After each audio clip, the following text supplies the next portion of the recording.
Okay, for those of you just coming in, welcome. Before we start, we're going to run a quick video that announces our upcoming ESG symposium on November the 4th, and we'll send you some more detail in the chat as well. But if we could run that video.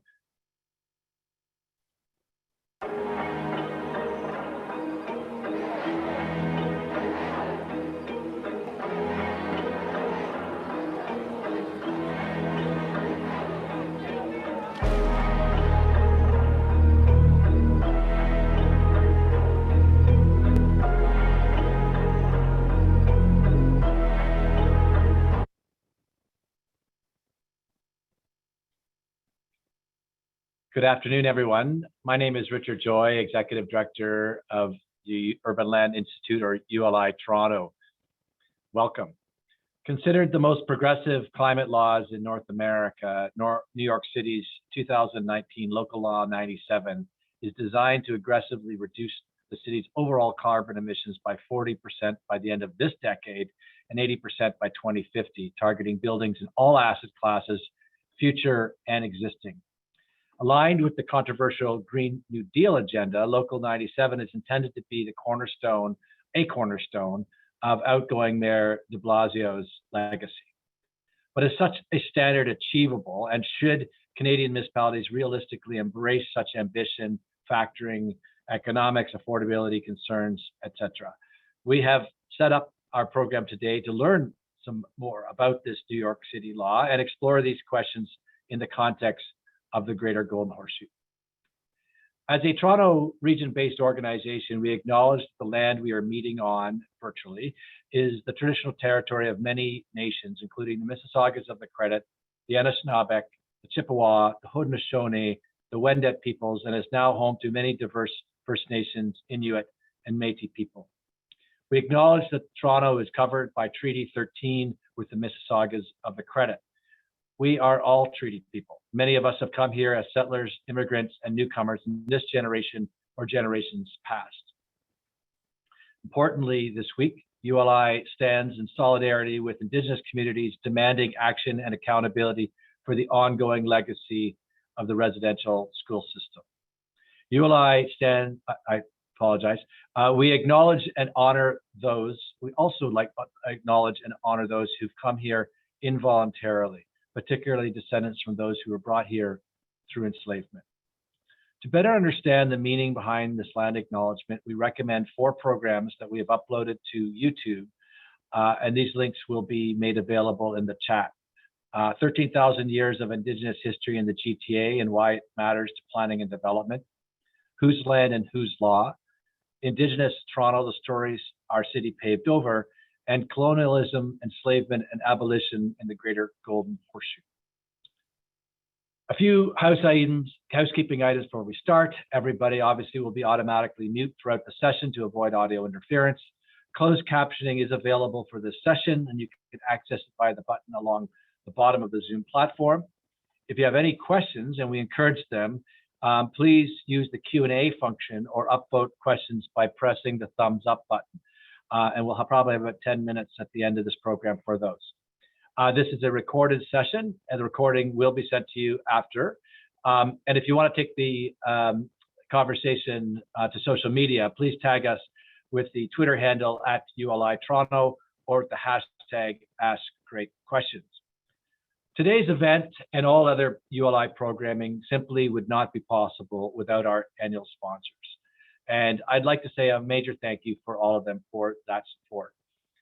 Truly now more than ever, we rely on the support of these annual sponsors who enable us to put on the quality program we do to drive our mission to shape the future of the built environment for transformative impact in communities worldwide. So again, to all of them, we say thank you. And an extra thank you to Cadillac Fairview, the annual sponsor of the ULI Connect Committee. That's our committee that is comprised mostly of members under 35, and we thank and whose program who produced this program today, and we'd like to thank them and the committee for their activity. Quick note on membership: October 1st, our head office, I guess, recognizing that ULI Toronto and ULI Canada has grown significantly. We are now the largest chapter in the global environment, but our membership prices are significantly lower than they are globally and certainly south of the border. And there's going to be a stepping up of the prices on October 1st, but you can save that yourself from that increase for at least a year, no matter when your anniversary date is, if you're a member, or if you're a new member, to become a member before October 1st. But the prices will go up about 30% on October 1st to close that gap with the Canadian membership value being so great right now. Please consider renewing or becoming a member. Enough advertising. We're going to move now to our session for today, and I'm going to come back in the Q&A session, but it's now my great pleasure to introduce our moderator, who in turn is going to introduce our panelists. So our moderator is Sandra Odendahl, who's the Vice President of Social Impact and Sustainability at Scotiabank. We agreed that we'll put the remainder of the details in the chat for you to follow up, same with all the other panelists. So with very minimal introduction, Sandra, it's my pleasure to hand it over to you. Thank you very much, Richard. Yes, thank you, and welcome to everyone who's joining the session today. I think it's going to be interesting. I certainly found doing my own reading and speaking to the panelists was fascinating. So I'd like to introduce our four panelists. So hopefully everyone's got their cameras on, as well as you'll see their pictures up here on the screen. So first we have Christopher Caton. So Christopher is the partner and senior director of strategic growth at Code Green Solutions. We also have Stuart Dutfield. Stuart is acting manager of public energy initiatives for existing buildings within the City of Toronto's Environment and Energy Division. We've got Kirk Johnson. Kirk is president of Eco Efficiency Consulting.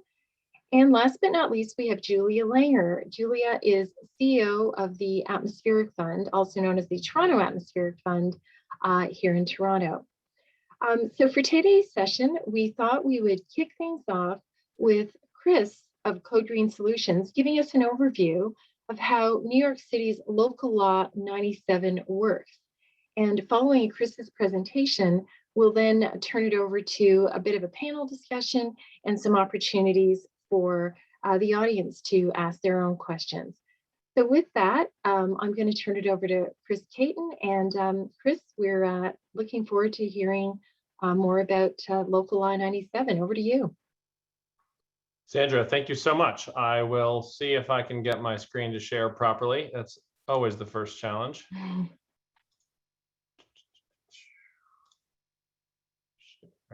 Run and switch. Does that look good? Can you see the slides? Yeah. Terrific. Thank you. Sandra, thank you so much. And thank you to Richard and to ULI Toronto and to ULI Greater for connecting me in New York City to the ULI Toronto team. I'm really excited to be here. I've spent a little bit of time in Toronto, but probably not enough.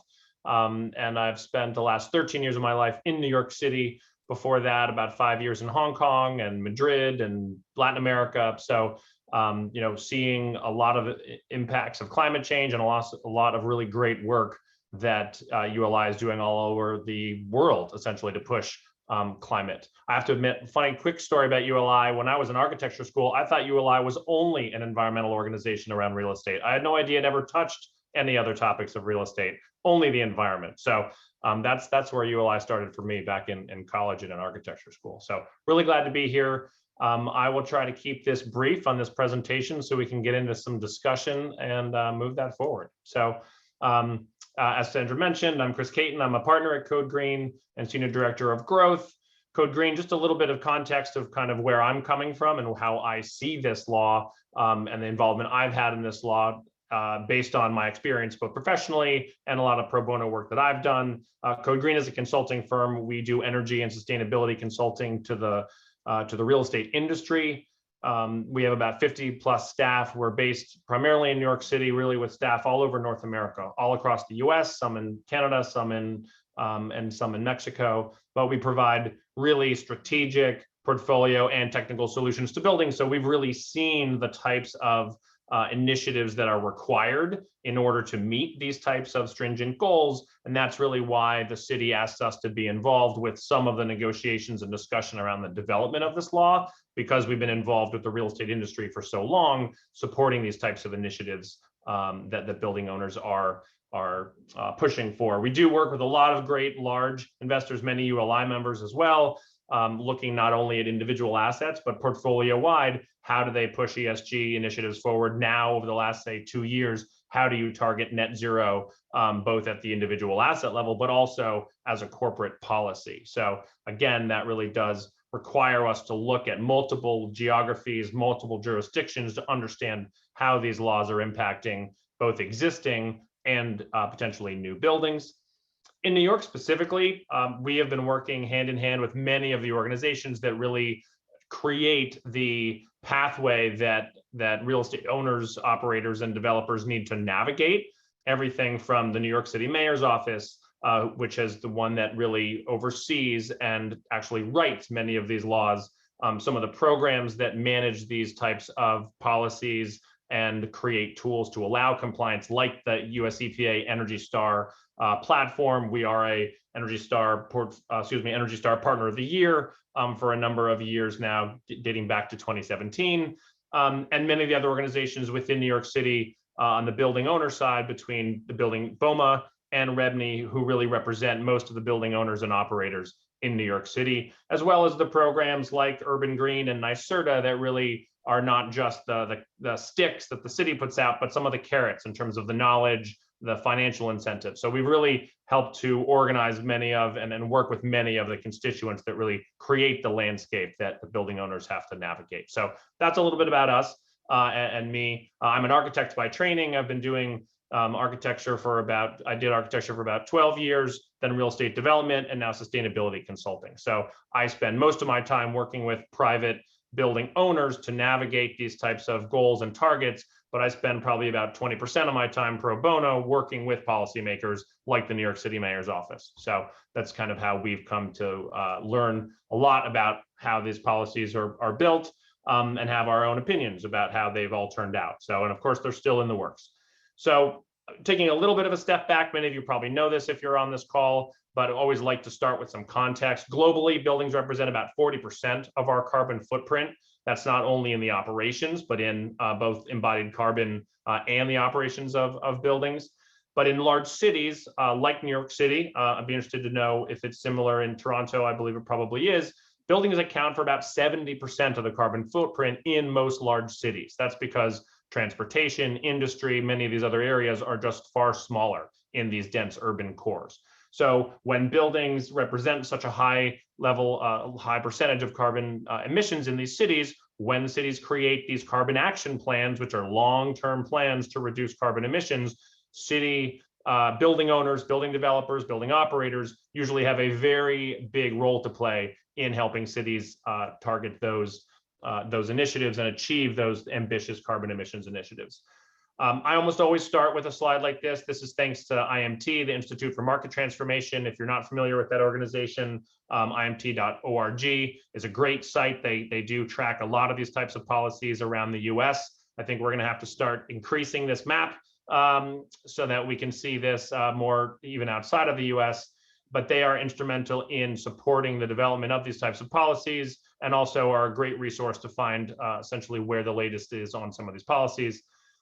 This map has grown from just a few cities, essentially, that about 10 years ago, New York, DC, started out by requiring just basic transparency around energy use in buildings. So just an annual process where every building owner of a certain size has to submit in a year's worth of energy use to the city, so the city can get to understand the building stock and to understand the energy use trends. These types of benchmarking laws proliferated from New York and DC to many, many other locations. That was just the beginning of transparency. These early laws did not require buildings to do anything. They just, to make any improvements, it just required them to share that information. IMT has a brand new map, which starts out looking like this today, just as the benchmarking map did, say, 12 years ago. This is the new map for performance standards. So BEPS, BPS, Building Performance Standard, seems to be the term of art these days that talks about these regulatory limits and requirements on actual building performance. So instead of just requiring a building owner to submit their data to the city and publish that information about their energy performance, these types of regulations actually require buildings to hit a minimum performance or bear some type of penalty or compliance payment if they don't. So I'm sure in the next, it'll be months, not years, this map will look just like this map does with many more jurisdictions. So New York City was one of the first. New York and DC are always duking it out as to which one. I think DC passed the bill, but New York's went into effect sooner. So we're often duking it out. So I do have a couple comparisons here for some context. Again, this is being recorded, so people can go back, pause it, and look more in depth. So I'm not going to read through all of these, but I have a few cities here, and I do like to highlight kind of the areas and the structures of these different policies across different cities, just to get a sense of what are some of these nuances, what are some of these differences. Understanding, typically within a city, what is the building representative carbon emissions? What is the metric that city chose to use? There are a few options there. The timeline of when this will go into effect, whether or not offsite actions like purchasing renewable certificates or carbon offsets, if those are allowed, understanding what the state's renewable electricity target is and what that region's renewable electricity target is, because that really does impact how you are pushing building owners to reduce carbon emissions. Is it through moving to an all-electric building and electrification, as it's called, or is it other means? Has a lot to do with what that region's renewable electricity target is and that timeline. The fine structure, again, cities have taken different approaches to this, and then the engagement process. So for New York City, you can see the stats that are up here. I do finally have to update the bottom of this, which says the industry engagement process essentially came after this law was passed. So some other cities, you'll see the engagement process was really prior to the law being passed. New York City essentially put the law out on the books with this framework, and then created a pretty robust engagement process with the industry experts, not with average population, but with industry experts to weigh in on that process. Washington, D.C. doesn't look terribly different, but I will highlight here that instead of carbon emissions per square foot per year, Washington, D.C. has chosen to use the EPA Energy Star score as their compliance metric. So not going to go into exactly all those nuances, but Energy Star does account not only for your carbon emissions, but some other uses within the building and normalizes for them. So they do have the option of switching over to a GHG metric in 2023 if they feel that would be help them align and hit their citywide targets. Similar fine structure. If you look at this fine structure over the same course of time, these are in the $1 to $2 a square foot fine structure as well. And they really did have a robust engagement process. Boston actually just passed their law a week ago. So a lot of this is brand new. They did set their targets using GHG per square foot. They are allowing some renewable certificates, but only locally sourced, which is similar to New York City's rule. And then the fine structure is actually quite similar to New York's, in the similar order of magnitude. And that payment actually will go into a fund to help fund retrofit projects, which is a great use of those types of funds. It's not considered a fine or a violation. It's considered a compliance payment that goes to fund other types of upgrade projects. So as you saw, there are variations in programs. There are variations in the types of decisions they make around each of these, usually that are crafted, and the direction comes from how it aligns with the city or the region's broader climate action plan and how they're trying to mitigate emissions. Again, all of these pieces really need to work together with relation to the current utilities that are available in an area. What are those utility grids? Can they be repurposed? How are you working with everyone that supplies gas, electricity?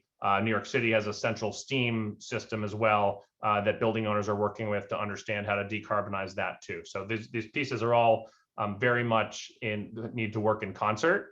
And then one of the last pieces, time of use, carbon emissions, is kind of the state of the art. This question of identifying if the carbon emissions of the electricity grid is, say, worse in the middle of the day because you're running peaker plants and some of these gas plants, but it may be better at night, maybe you're getting more wind and those times, could you actually regulate compliance based on time of use emissions? So there's a lot of factors that go into making a successful program.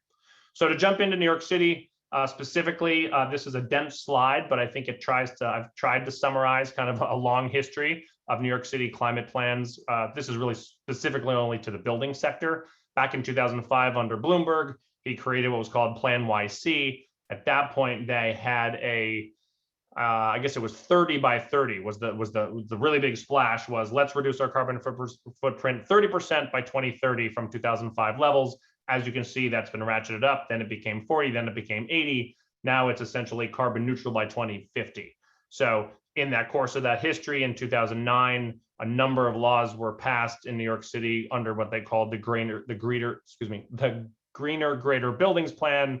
I helped to work on that, the development of those laws, excuse me, and that really paved the way and created the foundation for collecting the data that the city policy makers needed in order to build an emissions compliance law like Local Law 97. So it's really only because of both the energy data that's been collected from what's called Local Law 84, which is annual Energy Star benchmarking, and the equipment level data, which is collected by Local Law 87, where buildings have to do energy audits and energy and HVAC, mechanical equipment, roadmaps, and essentially equipment lists. That information was pivotal in being able to develop a law like Local Law 97. There have been a lot of other laws that are listed up here that have been kind of baby steps to getting building owners to think about these types of these ideas.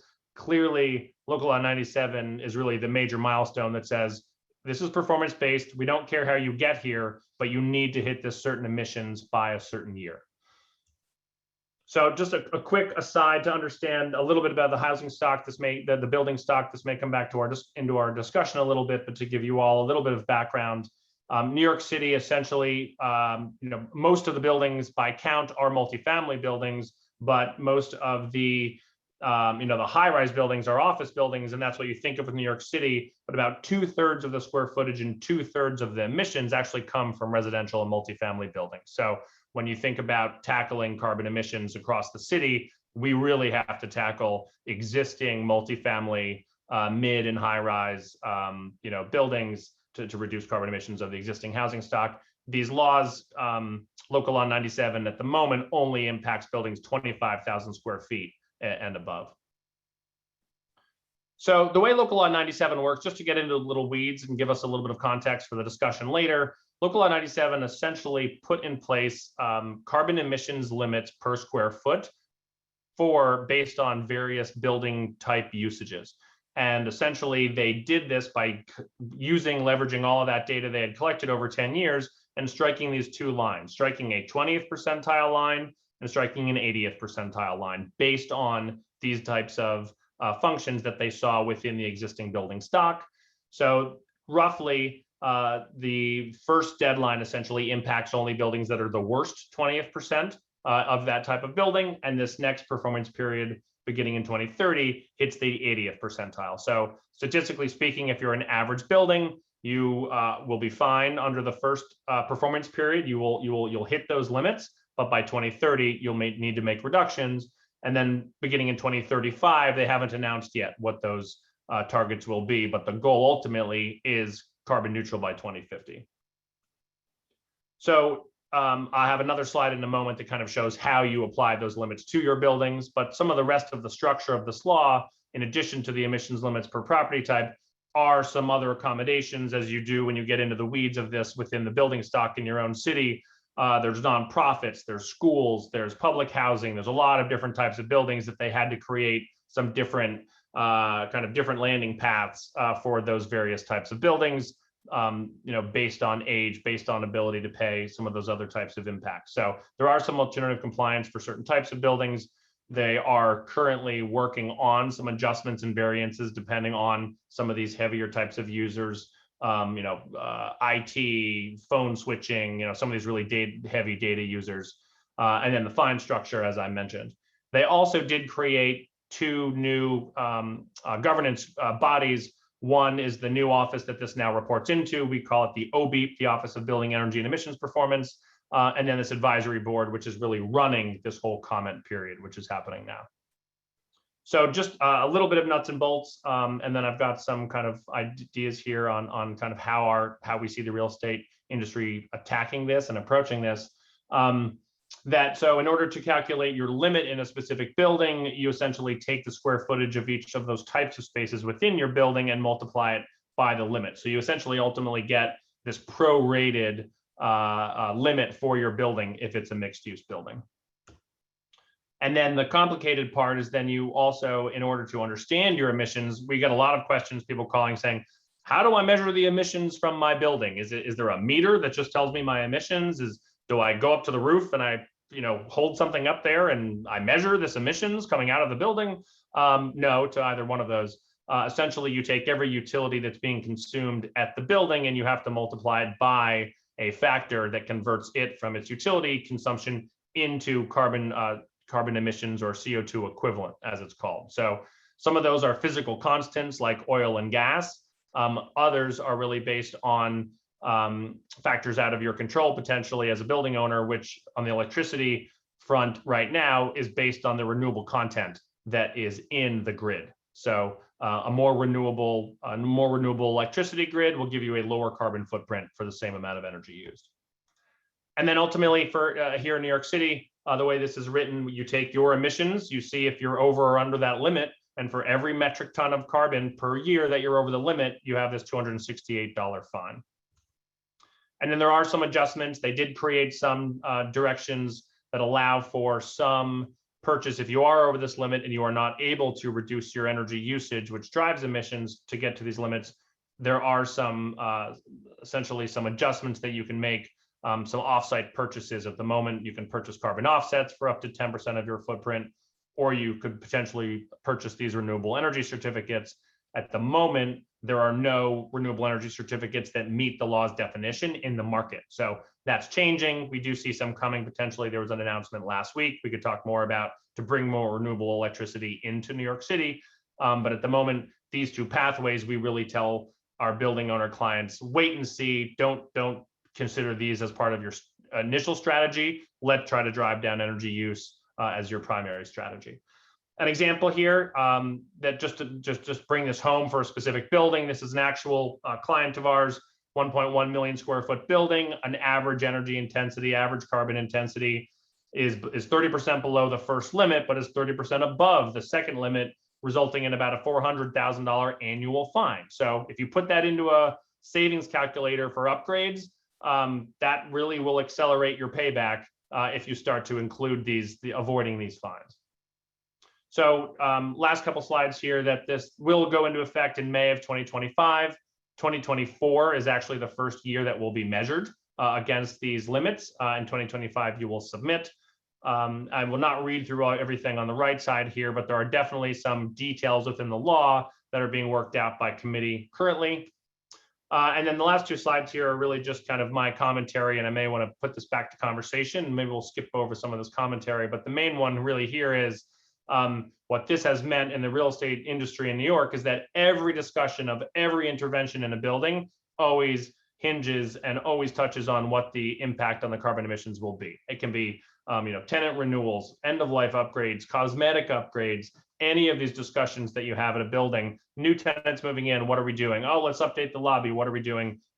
We are always called in. Everyone always has to be part of that discussion to say, how will this project impact the carbon emissions of the building, and how will we be approaching or not approaching those limits of local law 97.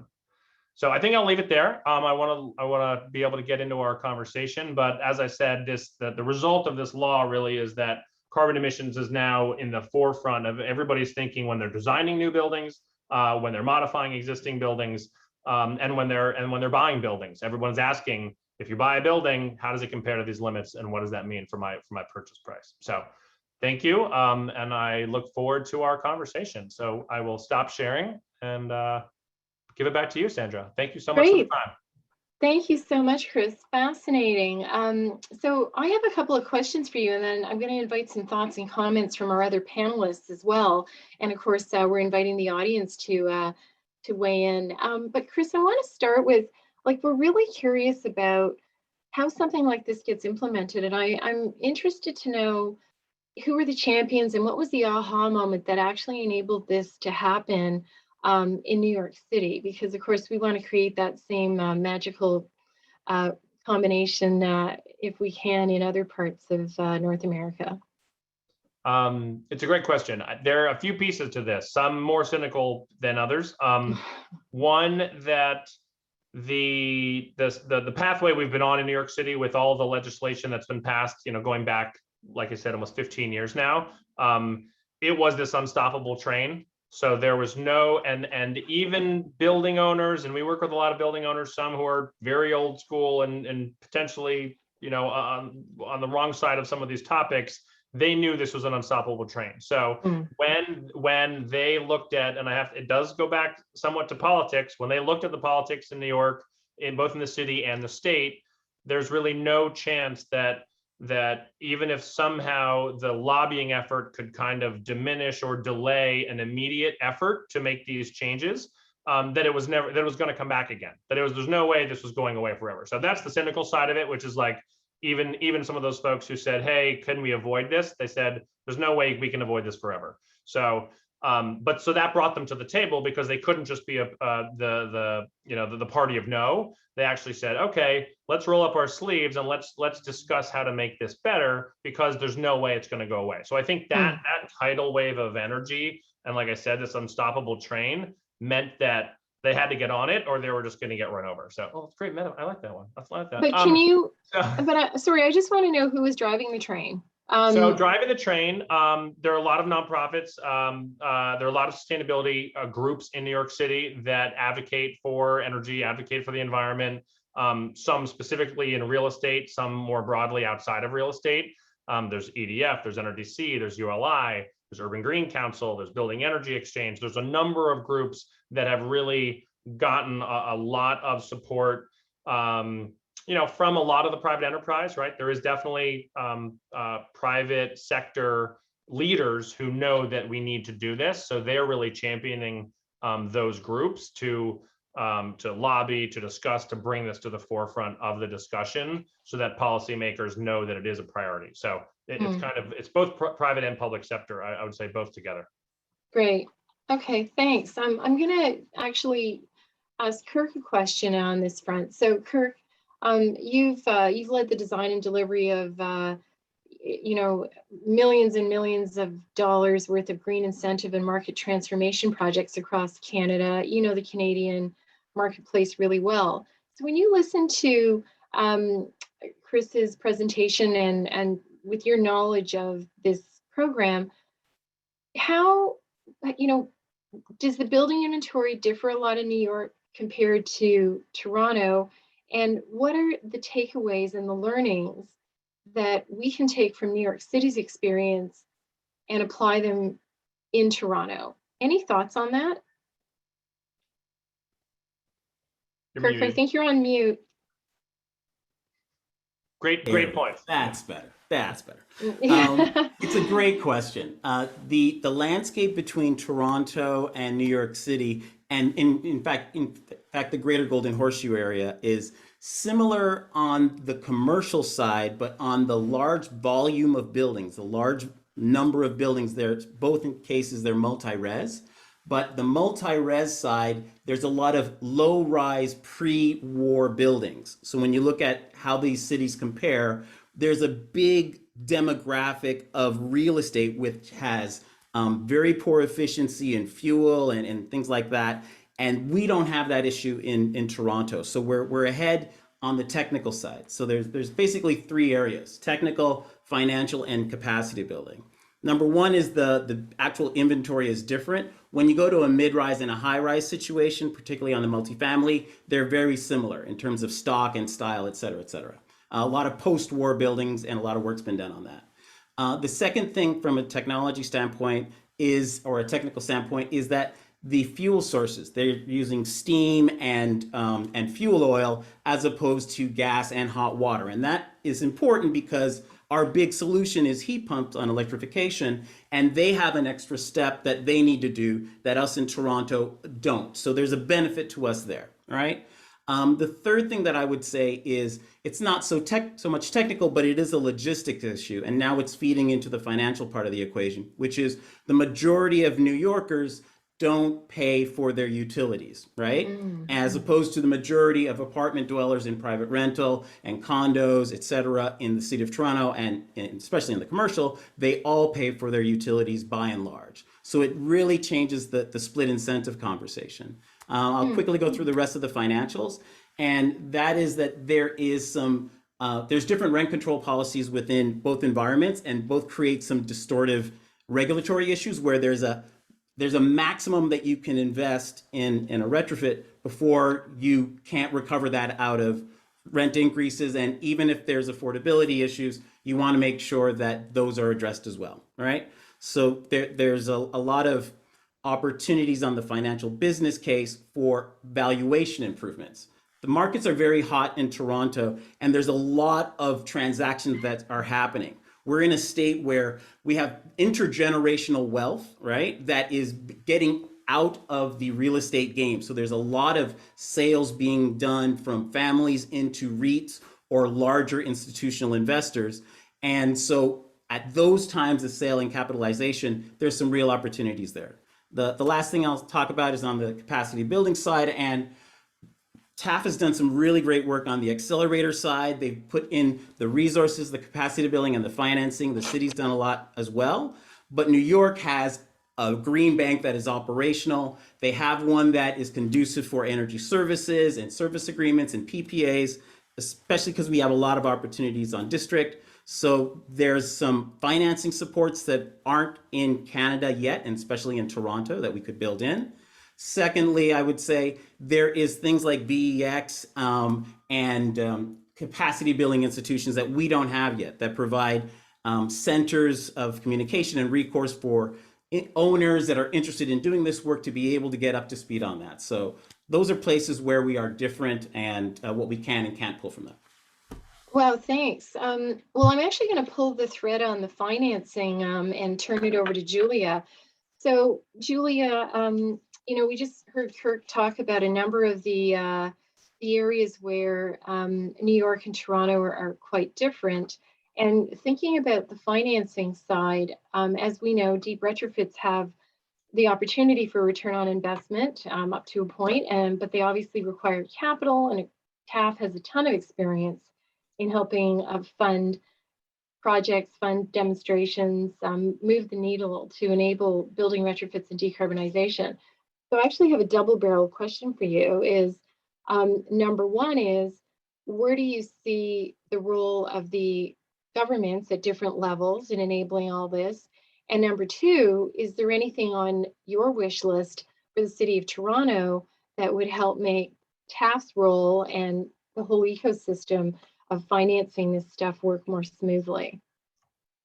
Great. Thanks, Sandra. And thanks, Chris, for that presentation, because we always look for inspiration, best practice, how we can sort of let you fail fast so that we can go faster. And really definitely see a requirement and a carbon-focused requirement as a key driver. Our profile is a little bit different, as Kirk was saying, and from the emissions perspective, buildings are about 50%. I think we probably have more industry than New York City, so that sort of balances out.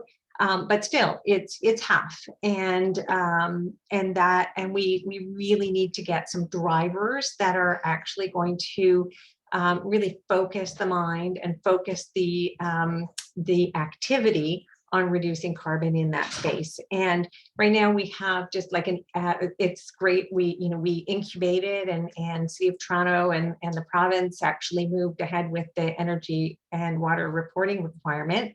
But that's truly just information. It's energy, and you can do a multiplier, get the coefficient. So it's a good solid base for us.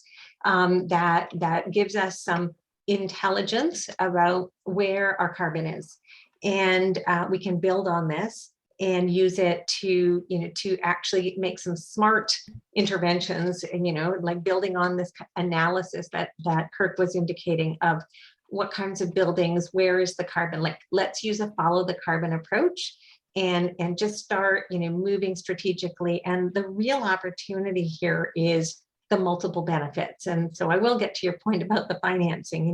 There's jobs available in retrofitting, and they're local jobs. They're not jobs in any other place. They're right here.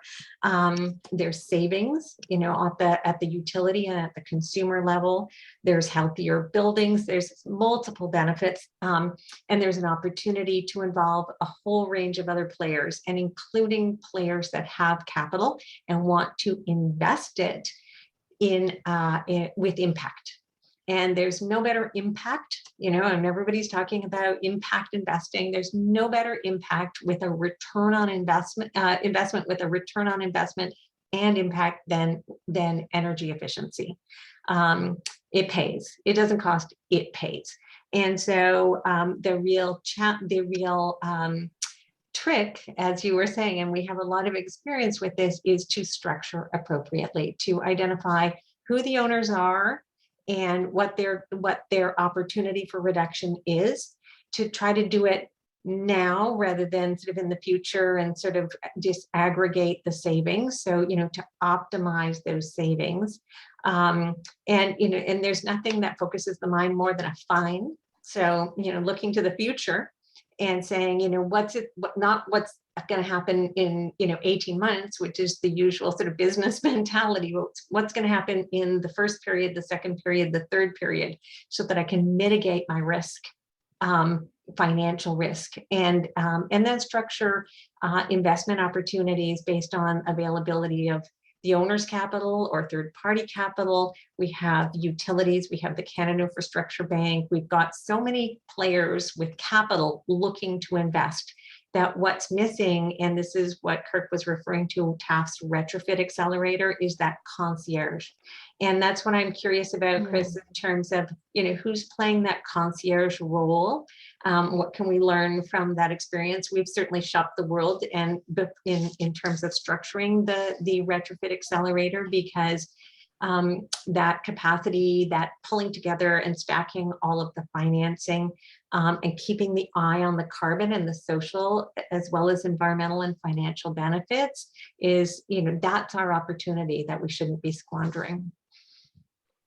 Okay. Thanks very much for that, Julia. I guess, I'm thinking now I'd like to put a question to Stuart. Stuart, when you think about the City of Toronto's strategy for, net zero existing buildings, which we're very interested in at the bank, actually, because a lot of people think that financed emissions in banking are all about our financing oil and gas, which is completely untrue. It's actually housing and buildings.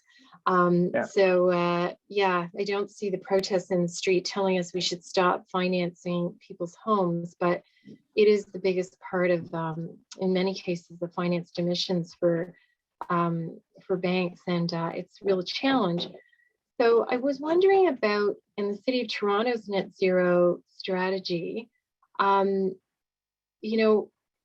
of the top action items that I found really interesting was requiring annual energy and emissions performance reporting and public disclosures. And it sounds to me like all of these strategies, including New York City's and certainly TAF helping move the needle in Toronto, they all start with having good information, characterizing the problem. So just how hard is that going to be to accomplish in Toronto?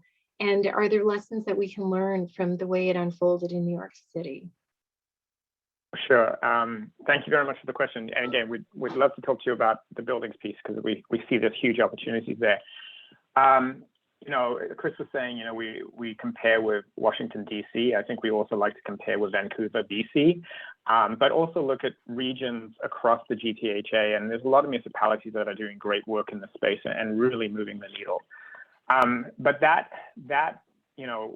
we're the strategy got adopted in July, and we're in the weeds of the implementation planning and considerations now. And you really hit the hammer on the head in that sense, in that data is really fundamental to this. And so, as Julia was saying, about 55% of our emissions come from buildings. In particular, close to 60% of that 50% is coming from homes at 31% of the makeup, and multi-units at about 29%. And you know, we're lucky in the sense that we have had EWRB in the market, but that is again targeted a relatively small subsection of buildings over the last little bit, and that the window is getting smaller, so we're getting more and more buildings reporting. So that's good. There's progress there, but I think we really need to rapidly accelerate and get as much information there as we can. And so what our strategy is basically saying is that we want to roll this out to a smaller subset of buildings, you know, 25,000 square feet and above as soon as possible. That is because that's fundamental. So we cannot do the audits, the recommissioning work. We cannot do performance targets. We're really without that data, and that's fundamental.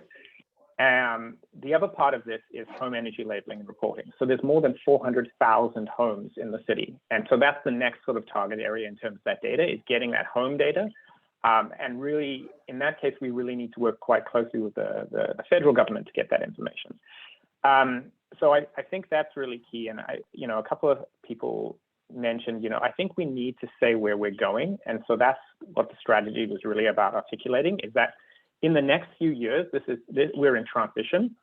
We're going to encourage, we're going to ask people to do this voluntarily. But in 2025, we're going to start to do these things in a mandatory way. So, you know, this is a public document. You know, this is a public discourse we're having. We really want to get it out there that this is coming. I think what's really exciting about New York, and Julia alluded to this too, is, you know, New York being ahead, having done this for 10 years, we will definitely be knocking on New York's door, whether it's through C40 or other organizations, like, where did things go right and where did they go wrong? Because I think that's going to be a real challenge, is articulating the value for this. And as I said, I think there's different types of building owners, right? There's building owners who own lots of buildings. They have energy managers. They're really savvy about how to do this. And then there's building owners that don't. This is going to come as a shock and a surprise, and we don't want that to. So I think really, really critical engagement with these building owners is going to be key. And I think for the city, the other thing is we don't want unintended consequences, right? So I think we really need to think carefully about the equity impacts of these policies, in particular on multi-unit residential properties, single-family homes, with a makeup that is already stretched given our housing conditions. So how can we make sure that, yes, we're decarbonizing, but we're not forcing people out of their homes? And so that's a key focus for the work going forward, as well as understanding the equity impacts on key building types and owners and tenants and residents as well. Mm-hmm. Yeah, you don't want to solve one problem, obviously, and create another problem. That's the whole, I guess, the whole reason why sustainability is a thing. It's you've got to make sure you're keeping an eye on all the pillars of sustainability and not pushing so hard on one that you're playing whack-a-mole with creating a host of other problems. Exactly. Chris, I'm going to ask you, so when Stuart knocks on your door to say, okay, you did this in New York City, it's 2025, we have to start moving to make this mandatory.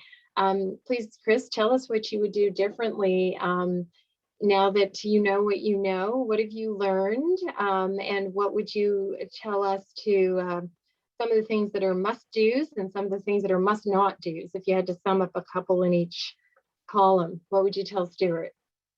First, I'd say, do you have a week so that we could sit down?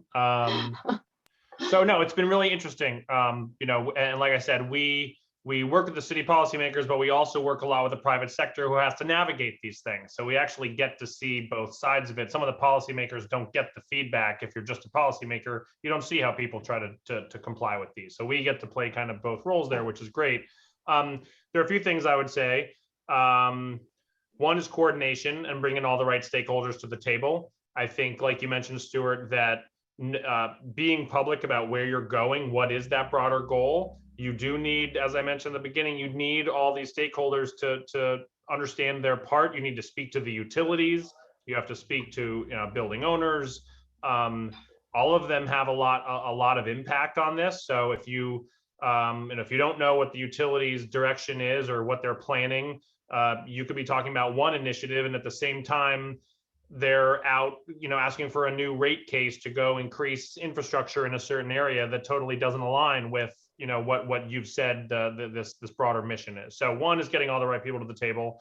The other, I would say, is one missing link that we have in our law, which is the energy audit law, local law 87, which does require commissioning of systems, does require inventorying of mechanical systems. It excludes tenant equipment, which is just a gaping hole in all of our analysis. So when we're looking to analyze citywide opportunities for energy reduction, even in the office, so in multifamily, it's almost all, it's all tenant, right? Maybe you have a boiler common, but the rest of the energy is all tenant. So that could be 80% tenant. And then in commercial buildings, maybe it's 50, 60, 70% tenant, which just means you're missing all of the roadmap you need in order to find those opportunities for saving. So like we at Code Green, we do a lot of energy audits of buildings for local law 87. We're always pushing the owners. The law only requires common area based building system analysis, but we also think we should analyze the tenant systems, because ultimately, when you look back at that report, and I've analyzed a lot of that city level data. So the city gets this inventory of every building.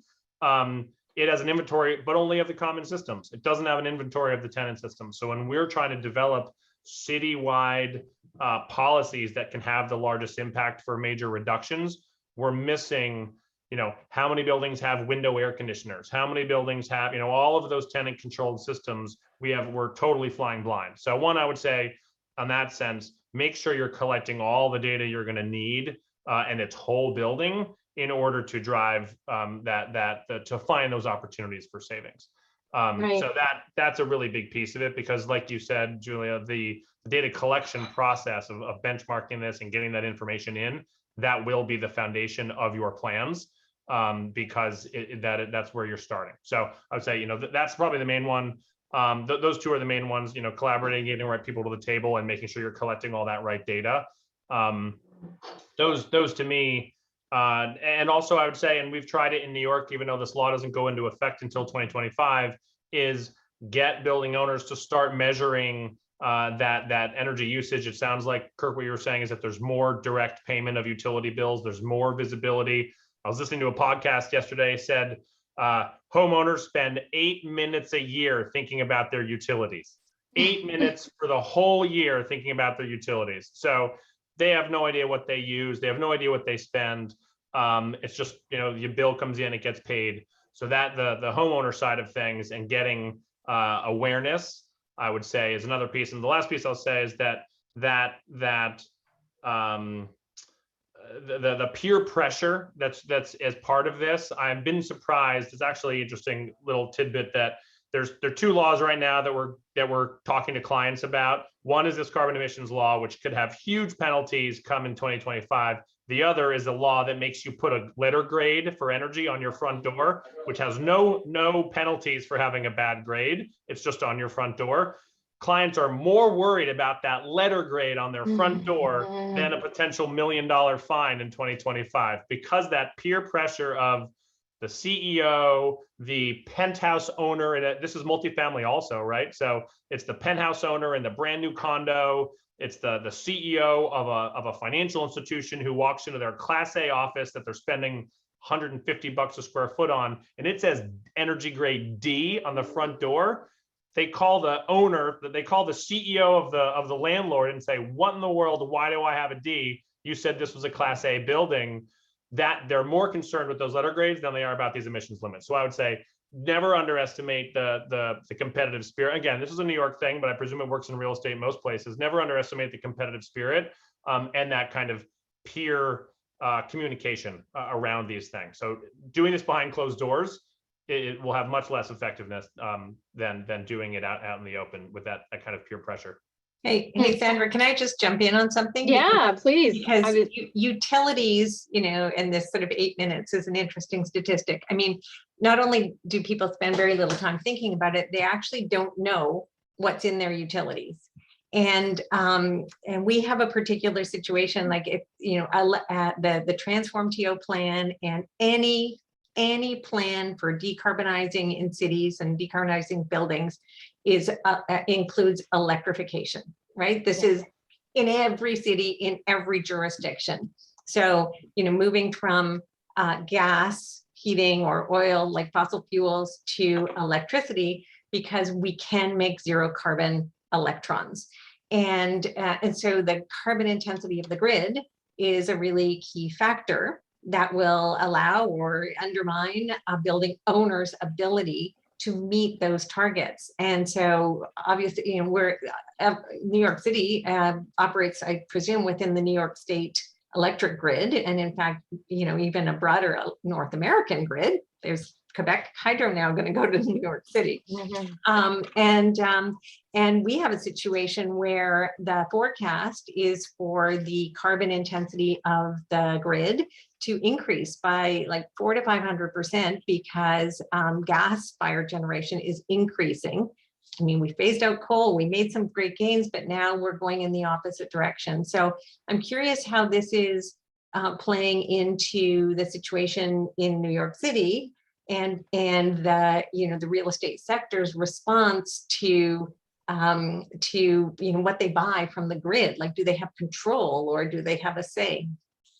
Yeah. Chris, I'm going to give you 1 minute to time, answer. right. 1 minute to answer, and Exactly. then we're going to have to turn it back over to Richard because we're actually going to have to wrap things up.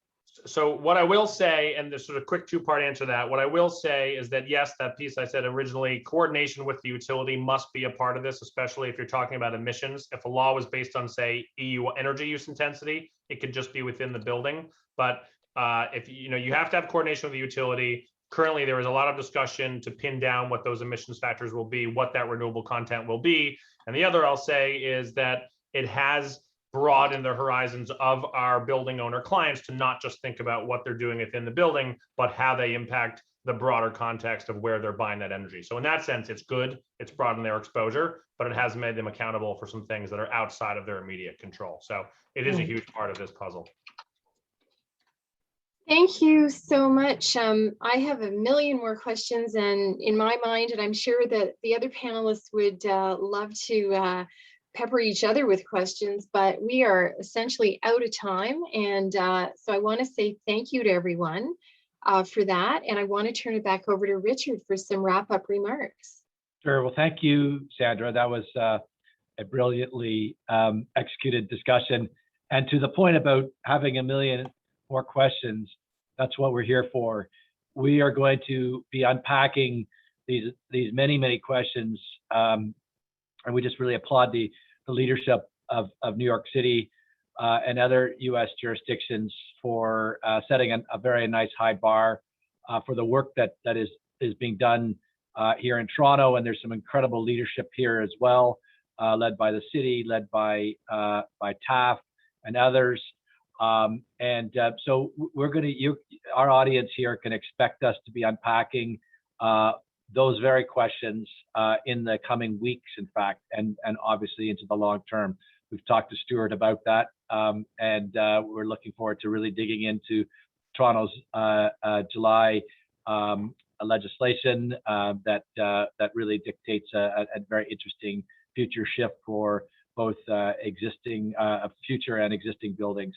You see on the slide here a number of other slides that are other events that are coming.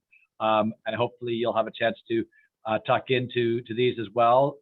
We always have a large variety of programs. The annual Trends program is a must attend for everybody.